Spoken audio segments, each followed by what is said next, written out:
Central Asia और China में भारत की जो ज्ञान परंपरा का वर्ल्ड व्यू प्रसारित हो रहा था। तो अल मंसूर ने जब अफगानिस्तान पर अपने अधिकार में लिया तो बर्मी को भी बगदाद लेता गया और उसने भारत की सभी ग्रंथों का, चाहे ब्रह्मगुप्त का स्फुट सिद्धांत हो, चाहे आर्यभट्ट की आर्यभट्टीय हो, चाहे बौधायन के गणित के सूत्र हो ज्यामिति के, चाहे वो वारामिहिर की बृहद संहिता हो, या प्राचीन हमारी एस्ट्रोफिजिक्स की सूर्य सिद्धांत हो, या हमारे उपनिषद हो, ये सबका उन्होंने अरबी और फारसी में अनुवाद कराया अल मंसूर ने 9वीं शताब्दी में। ये इतिहास सम्मत है, मैं कोई फॉल्स नैरेटिव इमोशनल नहीं बात कर। और बर्मी का बेटा जो इस्लाम स्वीकार कर लेता है, मोहम्मद खालिद बिन, उसने पूरे इंटेलेक्चुअल्स को बुला करके भारत से, सिंध से, उस समय तो ये जो भी आप पाकिस्तान और बांग्लादेश देख रहे हैं अफगानिस्तान का भी हिस्सा है, तो एक समग्र भारत का हिस्सा था, उनको बुला करके उन्होंने काफी एक इंटेलेक्चुअल्स का एक समूह तैयार किया अल मंसूर ने, और बाद में उसके बेटों ने भी किया। और पूरी की पूरी हमारी जो गणित की विधा थी, वो सारी विधाओं का अरबी में जब ट्रांसलेशन करता है, और फिर जब स्पेन पर भी कब्जा होता है, टोलस्टॉय एक जगह, टोलस्टॉय, वहां पर जब कब्जा होता है उनका, तो ये ज्ञान परंपरा टोलस्टॉय पहुंचती है। और अगर मैथमेटिक्स के जो लोग इसमें होंगे, बहुत फिबोनिच मॉडल की बहुत बात सुना होगा। फिबोनिच अपने संस्मरण में लिखता है, जो मैं आपको बता दूं, वो कहता है कि ये जो मैं कर रहा हूं सीरीज नंबर सिस्टम का, ये हमें भारत के गणितज्ञों द्वारा प्रणीत और अरब के माध्यम से मेरे पास आया है, ये कहीं यूरोप की कोई थाती नहीं रही है, ये यहीं से गया है। वो क्रेडिट देता है भारत को और माध्यम में क्रेडिट देता है अरब को, जो वहां तक पहुंचा। लेकिन हम अभी कुछ भी अपने नंबर सिस्टम जो भी हम पढ़ाते हैं मैथमेटिक्स में, शायद ही बच्चों को यह बोध हो कि हम गणित यूरोपियन मैथमेटिशियन से, पाइथागोरस से, लाप्लास से नहीं सीखा है। ये हमने जो गणित थी हमारे ही पूर्वजों की धरती पर, हमारे ही पूर्वजों द्वारा प्रणीत, उनके द्वारा उद्भूत, उनके द्वारा शोधित एक प्राथमिक ज्ञान परंपरा रही है। क्या यह बोध देना अपनी शिक्षा में आवश्यक नहीं है क्या? उसी तरह से, चूंकि थोड़ी देर पहले जिस पर आप लोग ज्यादा हंस रहे थे, खाने पीने वाली बात हो रही थी, हम लोग अपनी शिक्षा पद्धति में इसको बहुत हल्के में लेते हैं कि खाने पीने कुछ भी खा पी लो, क्या फर्क पड़ता है, इसको क्या सिखाना। हमें तो गणित सिखा देनी है, फिजिक्स सिखाना है, केमिस्ट्री सिखाना है, ताकि वो इंजीनियर हो जाए, डॉक्टर हो जाए और अच्छा खासा पैकेज हो जाए, इंसान न रह जाए, इकोनॉमिक पैकेज। अभी हम किसी से पूछेंगे बेटा क्या कर रहा है आपका, तो कहेंगे 80 लाख के पैकेज में। क्या किया है बाद में बताएंगे, पहले पैकेज और अमाउंट बताते हैं। तो we are interpreting the whole personality of the human being in terms of wealth, पैसे के संदर्भ। लड़की की शादी कहां कर रहे हो जेपी साहब? अरे लड़का वो 1 करोड़ के पैकेज में। लड़का कैसा है, लड़का स्वस्थ है कि नहीं, उसका पैंक्रियाज ठीक है कि नहीं, उसको भोजन पच रहा है कि नहीं पच रहा है, इससे कोई मतलब नहीं है। 1 करोड़ का एक मशीन है, 1 करोड़ की मशीन है, क्योंकि उनको लाना था एलोपैथी को, तो आयुर्वेद को और यूनानी अरबिक सिद्धा को मारना पड़ेगा ना पहले, तभी तो एलोपैथ आएगा। तो उन्होंने कहा कि अब एलोपैथ कैसे आएगा?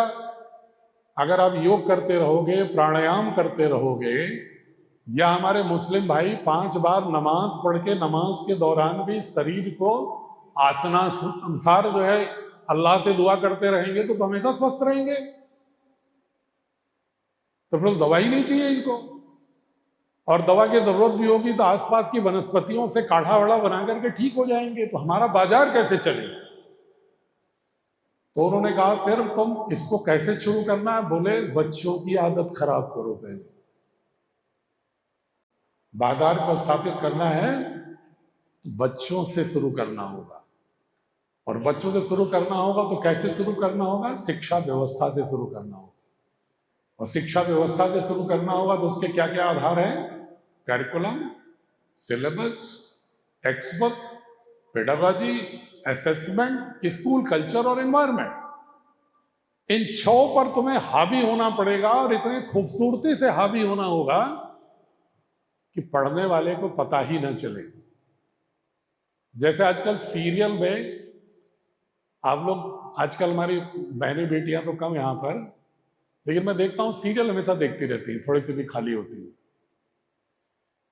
जिस तरह के झगड़े आपने सुना भी नहीं होगा वो करना आपको सास बहू और ननद में सिखा देते हैं सीरियल। फिर वो नया प्रयोग करना शुरू करने लगती है महिलाएं, या आशंकित होने लगती है कहीं मेरे घर में भी तो ऐसी साजिश तो नहीं हो रही। वो जो रिश्ते की मधुरता है, वो जैसे वो सीरियल खराब कर रहा है ना, तो उसने मैकाले ने शिक्षा व्यवस्था से ही शुरुआत की, कि उस समय तो सीरियल था नहीं, तो उसने कहा शिक्षा में टेक्स्ट बुक में डालो। जहां हमारे शास्त्र ये कहते थे उपवास, चाहे उपवास आप नवरात्र में रहो, चाहे पवित्र रमजान में रहो, उपवास की परंपरा तो हमारी संस्कृति का हिस्सा रही। लेकिन उन्होंने कहा नहीं नहीं नहीं, उपवास नहीं, 5 बार खाओ।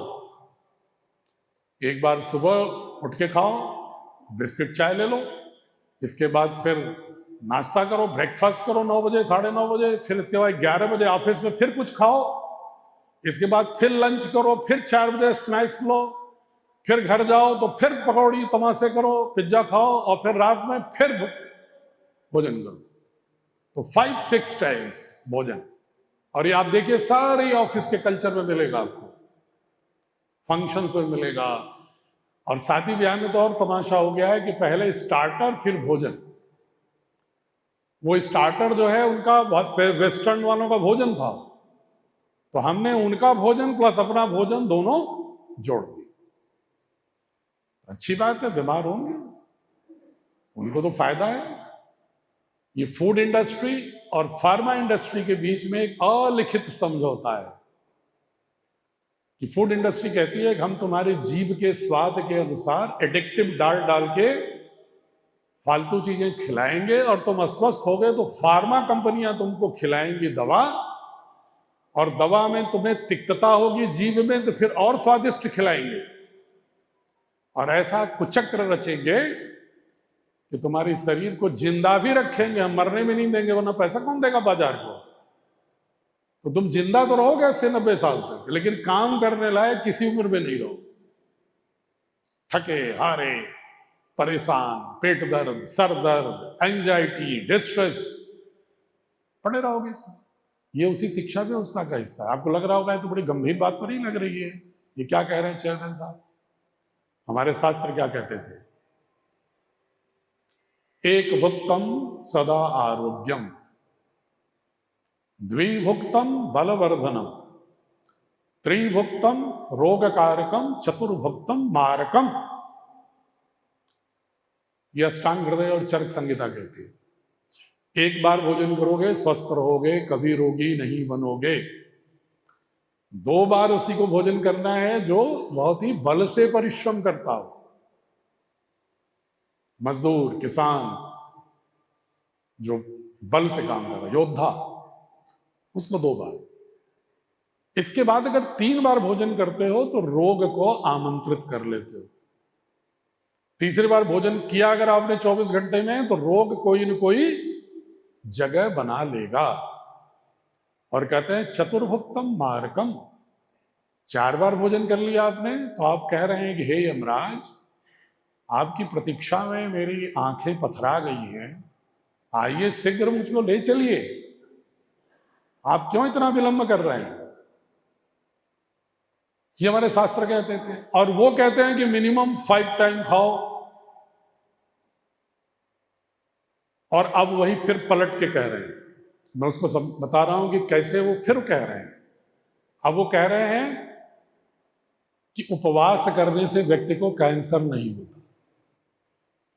अब जो समझा रहे थे ना 250 सालों से कि 5 बार खाओ, अब वो कह रहे हैं कि महीने में अगर 2 दिन निर्जला व्रत या 24 घंटे व्रत रह लेते हो, वर्ष में 22 दिन रह लेते हो कुल मिला के, तो उस पर नोबेल प्राइज मिल रही है लोगों को कि आपको कैंसर नहीं होगा। पहले अगर वनस्पतियों की बात होती थी खाने की, जो मजाक उड़ाते थे लोग, अब वही कह रहे हैं बड़े बड़े साइंटिस्ट, बड़े बड़े डॉक्टर, उनके बड़े बड़े शोधकर्ता कि वीगन हो जाओ, अब वनस्पतियों पर जिंदा रहो, नहीं तो तमाम रोग तुम्हारे शरीर में प्रवेश करेंगे। अब उनका आधुनिक विज्ञान वही बात कह रहा है जो हमारी भारतीय ज्ञान परंपरा 4000 वर्षों से कहती चली आ रही है, लेकिन हमने शिक्षा व्यवस्था से उसको दूर कर दिया। अगर हमारी संस्कृति कहती है कि स्वस्थ होने का मतलब सिर्फ बलशाली होना नहीं है, समदोषः समाग्निश्च समधातु मलक्रिय प्रसन्न आत्म इंद्रिय मनः स्वस्थ इति अभिधीयते। वेस्टर्न फिलॉसफी जो हमको डोमिनेट करती है आज की तारीख में पूरी दुनिया को, वो साइकोलॉजी, मेंटल हेल्थ की बात उनके यहां पहली बार आती है जब 19वीं और 20वीं शताब्दी में मनोविज्ञान उनके यहां ज्ञान की परंपरा में आए। 19वीं शताब्दी फ्राइडियन साइकोलॉजी के बाद। अब आज में साइकेट्रिक जो बहुत सारे डॉक्टर हो गए हैं, ये पाश्चात्य की बात कर रहा हूं, मैं किसी का आलोचना नहीं कर रहा हूं, उनके प्रभाव से आए। लेकिन हमारे यहाँ साइकेट्रिक अलग और फिजिकल इलनेस अलग नहीं होते थे। हमारे यहाँ था कि शरीर स्वस्थ तभी है जब मन और इंद्रियां आत्मा भी प्रसन्न हो। वो कैसे होंगी उसके उन्होंने दवा नहीं बताया। योग, प्राणायाम, ध्यान, प्रार्थना, प्रार्थना की कोई पद्धति हो, आप प्रेयर, उससे आपका मेंटल हेल्थ ठीक रहेगी। और तैत्तिरीयोपनिषद क्या कहता है? 5 कोश हैं आपके। ये शरीर सिर्फ ये फिजिकल ढांचा नहीं है। अन्नमय कोश, प्राणमय कोश, मनोमय कोश, विज्ञानमय कोश, आनंदमय कोश, ये 5 ऑर्बिट्स हैं इसके। तुम अन्नमय कोश के लिए चिंतित रहते हो सर, ये हमारी मसल्स कैसे होते हैं। जिम में जाते हैं, बार बार आईने में मसल्स देखते हैं। अरे अपने मेंटल मसल्स को देखो ना। पूरी दुनिया में एक वर्ष में लगभग 8 लाख लोग आत्महत्या कर रहे हैं। जितने आतंक की घटनाओं में मौतें नहीं होती हैं, जितनी युद्ध में मौतें नहीं होती हैं, उससे कई गुना मौतें आत्महत्या और सड़क दुर्घटनाओं में होती हैं पूरे विश्व में। उसका कारण क्या है? Mental health. इवन एक्सीडेंट में भी आप देखेंगे, एक्सीडेंट के भी 90% कारण मेंटल हेल्थ ही है ड्राइवर का, जिसकी वजह से 90% केसेस में इस तरह से एक्सीडेंट हो। तो मेंटल हेल्थ को उन्होंने प्राथमिकता नहीं दी। हमारे यहां दर्शन में था कि पंचकोशों को शुद्ध करो। अभी भी हम जिम कल्चर अपना रहे हैं। हम नए नवीकों से अगर कहो ना कि योग प्राणायाम कर लो, कहेंगे नहीं अंकल हम तो जिम जाते हैं। अरे भी जाओ जिम, हम नहीं मना कर रहे हैं, लेकिन वहां तो तुम अन्नमय कोश ठीक कर रहे हो ना। तुम अपना प्राणमय कोश, मनोमय कोश और विज्ञानमय कोश ठीक करना है, तो तुम्हें एक होलिस्टिक पैकेज लो। दौड़ लगा लो, स्विमिंग कर लो, जिम में भी जाओगे जाओ, लेकिन इसके बाद कम से कम कुछ आसन, कुछ प्राणायाम, कुछ ध्यान, कुछ प्रेयर तो कर लो, ताकि तुम्हारा मेंटल आनंदमय कोश तक की यात्रा हो। ये शिक्षा व्यवस्था में अगर हम बचपन से बच्चों को नहीं लाते हैं, तो बाद में कोई भी इसको सिर्फ प्रवचन के रूप में लेगा, इसको आचरण का हिस्सा नहीं बनाए।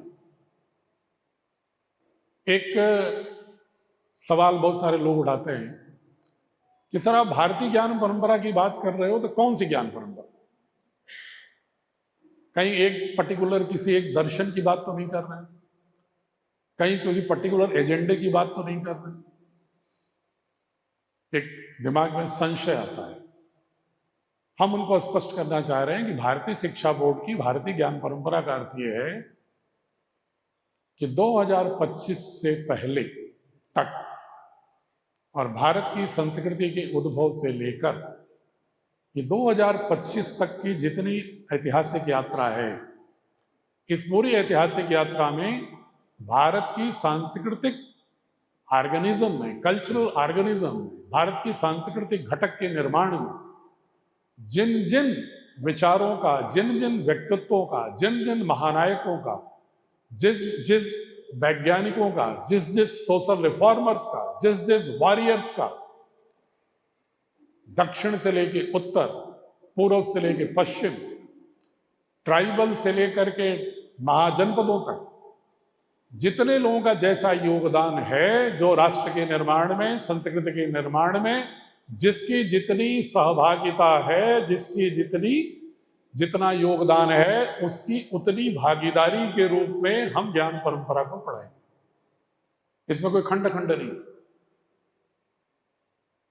क्योंकि जैसे हम खंड खंड करेंगे तो 150 करोड़ भारत को हम अखंड नहीं बना सकते।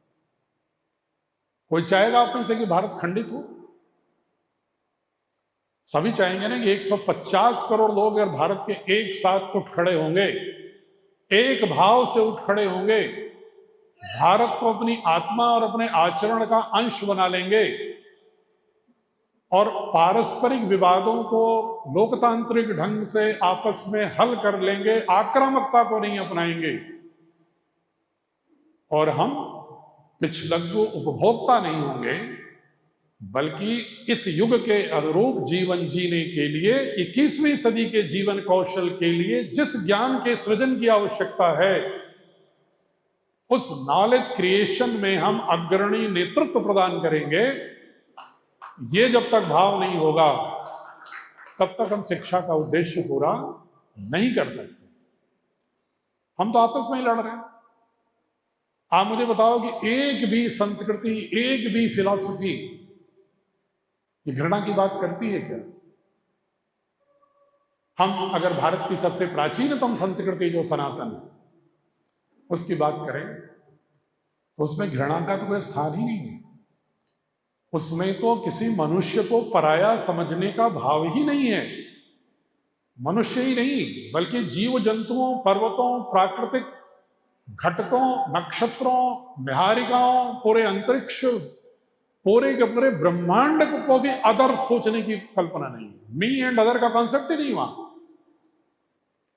ईशा भाष्यमिदं सर्वम यत्किंच जगत्याम जगत तेन तक्तेन भुंजेथा मां हृदय कस्य सिद्धन यस्य सर्वाणि भूतानि आत्मन्येव अनुपश्य सर्वभूतेश्चात्मानं ततो न विजुगुप्सते ततो को मोहः को शोकः एकत्वम् अनुपश्यत।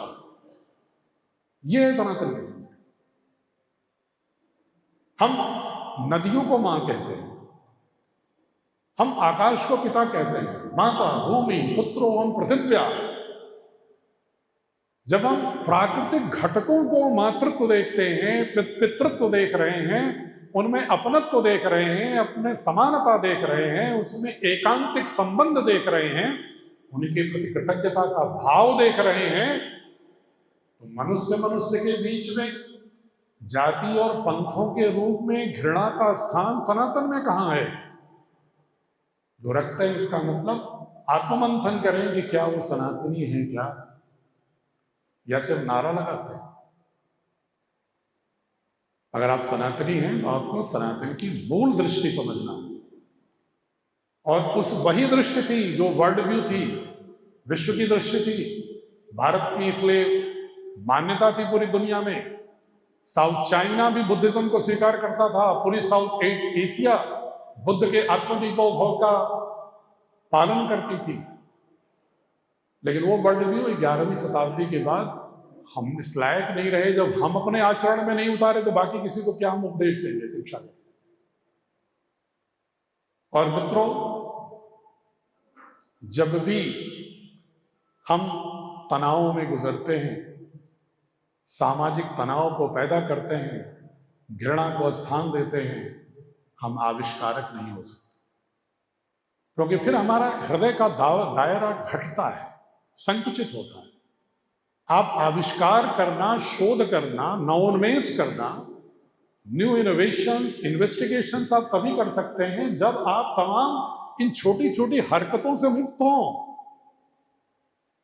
अगर आप इन चीजों से मुक्त ही नहीं होंगे तो नए चीज का सृजन करने का न तो सामर्थ्य होगा, ना तो विश्वास होगा, न तो जज्बा होगा। इसलिए हम टूट गए। शिक्षा में मैकाले ने कहा कि भाई एशियाटिक सोसाइटी जो रिसर्च कर रही है, इसके आधार पर तो भारत की संस्कृति बड़ी महान है, और अगर हमने अपनी शिक्षा व्यवस्था में अंग्रेजी में अगर भारत की संस्कृति पढ़ा दिया तो इनका जो एलीट है उसको हम चाह तो रहे कि हमारा नौकर बने, हमारे ब्रिटिश हुकूमत का, ईस्ट इंडिया कंपनी के आर्गन्स का एक नौकर बन के रहे। लेकिन ये तो इनके अंदर ये भाव आ जाएगा कि हम तो पूरी दुनिया को 4000 सालों तक दिशा देते रहे, ये हमारे गुलाम तो नहीं रहेंगे। इनको गुलाम बनाना है तो पहले इनकी संस्कृति की हत्या करो, पहले इनको इनकी मान्यताओं के प्रति हीन भावना पैदा करो।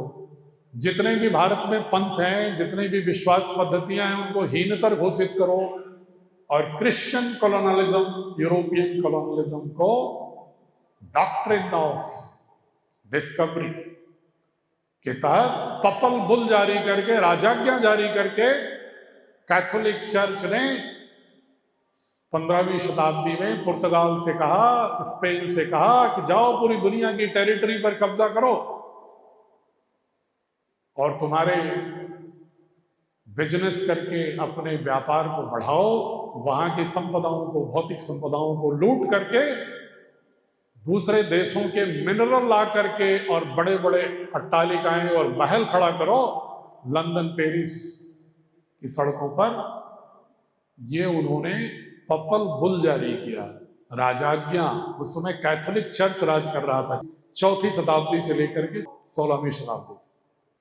ये डॉक्ट्रिन ऑफ डिस्कवरी कहते हैं। पहले हम लोग पढ़ते थे ना कि भारत की खोज किसने किया, पढ़ते थे हम लोग बचपन में, देखते थे कि वास्को डी गामा ने किया।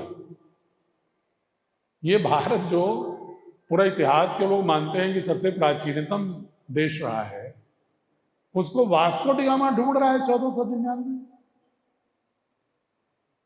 कोलंबस ढूंढने आया था, भटक के अमेरिका चला गया, और हम यही इतिहास पढ़ रहे थे। हम ये इतिहास नहीं पढ़ रहे थे कि भारत वर्ल्ड व्यू को ईसा के 3000-4000 साल पहले ज्ञात इतिहास से लेकर 11वीं शताब्दी तक दुनिया के व्यापार को भी, अर्थव्यवस्था को भी, दार्शनिक भित्ति को भी, जीवन पद्धति को भी, सब तरह से विश्व को दृष्टि दे रहा था। उस भारत की खोज 1499 में, 95 में वास्को डी गामा करेगा। वही जो डॉक्ट्रिन ऑफ डिस्कवरी, वो खोजना यूरोपियंस को अपना गुलाम बनाने के लिए खोजने की बात थी, जो भारत की खोज हो रही थी, अमेरिका की खोज हो रही थी। लेकिन हम इतिहास को सही संदर्भ में रख ही नहीं पाते। उन्होंने हमारी संस्कृति को क्या नाम दिया? इंडिजिनस, ओरिएंटल, और अपने को क्या कहा? मॉडर्न। अगर आप उनकी तरह चल रहे हैं, खा रहे हैं, पी रहे हैं, तो आप मॉडर्न हैं। अगर आपने पगड़ी पहन ली और अगर आपने इस्लामिक टोपी पहन ली तो आप पिछड़े हो गए, मॉडर्न नहीं रह गया। ये उनकी दृष्टि। किसी की संस्कृति को रौंदना अगर कोई सीखे तो यूरोपियन से सीखे, सुनियोजित रूप से। और इसको कहां डाला उन्होंने? टेक्स्ट बुक में।